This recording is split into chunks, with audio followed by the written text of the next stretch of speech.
Boboiboy Gentar sekarang gak lemah lagi. Benarkah? Jadi seperti yang kalian lihat di klip promo Boboiboy Galaxy Gentar episode ketiga, kita diperlihatkan jika pada akhirnya Boboiboy Gentar itu berhasil membangkitkan kuasa yang sesungguhnya. Sehingga mulai dari episode ketiga udah gak ada lagi tuh Boboiboy Gentar yang lemah dan lembek. Yang seenggaknya kali ini Boboiboy Gentar lebih better lah. Dengan kekuatannya yang sekarang itu tuh lebih seimbang dengan bacotan menyebalkannya. Dan congrats juga untuk Boboiboy Galaxy Gentar yang berhasil menduduki posisi kedua di Netflix Malaysia. Itu karena gak terasa banyak sekali saingan film yang dirilis di tahun ini. Terutama kali ini Boboiboy Galaxy Gentar bersaing dengan Squid Game 2 yang walaupun berada di tempat kedua, itu pun sudah menjadi salah satu prestasi yang bagus yang bisa dicapai sama Boboiboy Galaxy Gentar. Oke lah, daripada kelamaan di intro, mending langsung saja kita mulai untuk kontennya. Breakdown klip promo Boboiboy Galaxy Gentar episode ketiga. Let's check this out. Yay!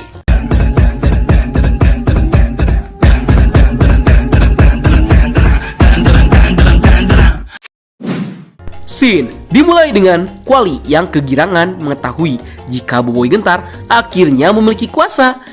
Dan kayaknya ekspresi Quali ini sangat mewakili para fans yang selama ini menunggu Boboiboy Gentar mengeluarkan kuasa yang sesungguhnya. Ya bagaimana enggak, udah 2 episode kita menunggu Boboiboy Gentar untuk mengeluarkan kuasa yang dimilikinya. Namun walaupun Boboiboy baru menggunakan kuasanya di episode ketiga, akan tetapi sebenarnya Boboiboy Gentar sudah menggunakan pasif kemampuannya di episode kedua. Pada saat Boboiboy Gentar menyerap serangan energi yang ditembakkan oleh raksasa. Selain itu, kita juga diperlihatkan akhirnya Boboiboy Gentar bisa mengeluarkan aliran listrik dari tubuhnya yang sebelumnya tidak bisa dia keluarkan. Akan tetapi, berbeda dengan aliran listrik yang biasa Boboiboy Halilintar gunakan, aliran listrik yang sekarang itu tuh merupakan manifestasi bentuk dari kuasa elektromagnetik yang dimiliki oleh Boboiboy Gentar. Apalagi ini bukan pertama kalinya Boboiboy Gentar menggunakan kuasa elektromagnetiknya. Itu karena Boboiboy Gentar pertama kali diperlihatkan menggunakan kuasa elektromagnetiknya itu tuh pada saat Boboiboy Galaxy Gentar episode 1, ketika Boboiboy menciptakan tukul gentar dari puing-puing yang ada di kilang Nubot. Lanjut, kita diperlihatkan planet Masina yang menjadi destinasi tujuan dari raksasa. Yang hal ini diinfokan langsung oleh Adudu kepada Boboiboy jika raksasa itu memang sedang mencari bekalan energi untuk melakukan teleportasi ke planet Masina.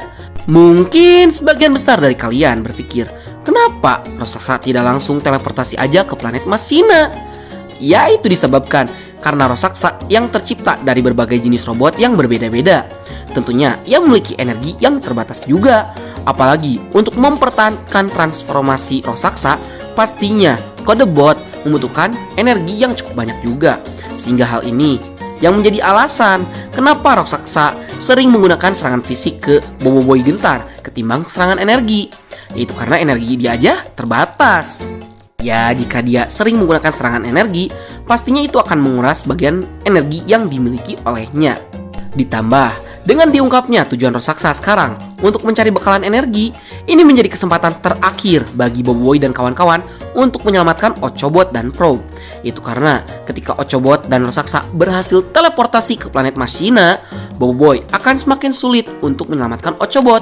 Itu karena raksasa akan semakin kuat ketika dia berhasil mengkonsumsi lebih banyak lagi robot. Next, kita diperlihatkan Boboiboy Gentar dan Quali yang mendengarkan penjelasan dari Adudu. Selain itu, kita diperlihatkan juga dengan layar monitor yang memperlihatkan struktur bentuk planet Masina yang dikelilingi oleh asteroid, yang salah satunya adalah pasti kilang Nubot.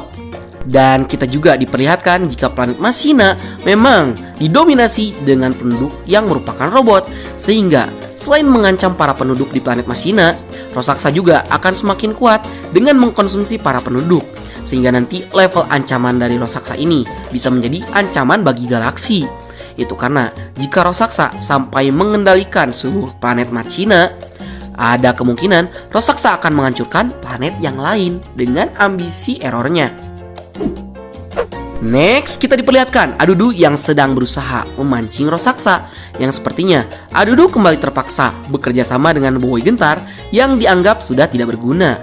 Yaitu karena Adudu memang tidak memiliki pilihan lain selain dia percaya kepada Boboiboy dan kawan-kawan supaya mereka bisa menyelamatkan probe dari kode bot.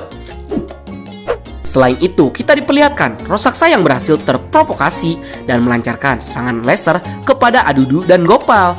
Sehingga di scene selanjutnya kita diperlihatkan Gopal dan Adudu yang panik bahagia diserang oleh raksasa. Next, kita diperlihatkan jika kode bot aka raksasa pada akhirnya mendapatkan bekalan energi yang cukup untuk melakukan teleportasi ke planet Masina. Yang tentunya hal ini membuat Gopal dan Kuali ketar-ketir. Itu karena waktu mereka yang terbatas untuk menggagalkan teleportasi yang akan dilakukan oleh raksasa. Lanjut, kita diperlihatkan scene lanjutan ketika Adudu akan ditembak menggunakan laser oleh raksasa. Yang untungnya Boboiboy Gentar sudah paham. Yang sudah paham cara menggunakan kuasanya langsung memblokir serangan laser dari raksasa menggunakan pasif kemampuannya, yang kemudian energi serangannya diserap ke dalam tukul gentarnya. Next, kita diperlihatkan jika Ochobot masih memiliki sebagian kesadarannya walaupun dia sudah dikendalikan oleh si raksasa. Lanjut lagi, kita diperlihatkan tukul gentar Boboiboy yang pada akhirnya bisa mengeluarkan serangan energi yang sebelumnya tidak memiliki damage apapun ketika digunakan. Next, kita diperlihatkan Gopal yang menari-nari dengan kocaknya menggunakan armor robot yang sebelumnya Gopal gunakan di episode pertama, yang sekarang tuh dimodifikasi dengan lampu-lampu yang berwarna-warni untuk memancing perhatian si raksasa. And finally, kita diperlihatkan Boboiboy Gentar yang pada akhirnya membangkitkan kuasa elektromagnetiknya, yang ini tuh ditandai dengan matanya yang bersinar lebih terang dan akses untuk menggunakan ability gempa dan halilintar kini didapatkan oleh Boboiboy Gentar, seperti menggunakan gerakan kilat dan memiliki pukulan yang kuat. Baiklah sekali untuk konten kita kali ini. Bagi kalian yang suka konten seperti ini, jangan lupa untuk like, share, and subscribe, dan bunyikan tombol lonceng notifikasinya. Akhir kata dari Bang Nat, sayonara, arigato gozaimashita, matane, bye!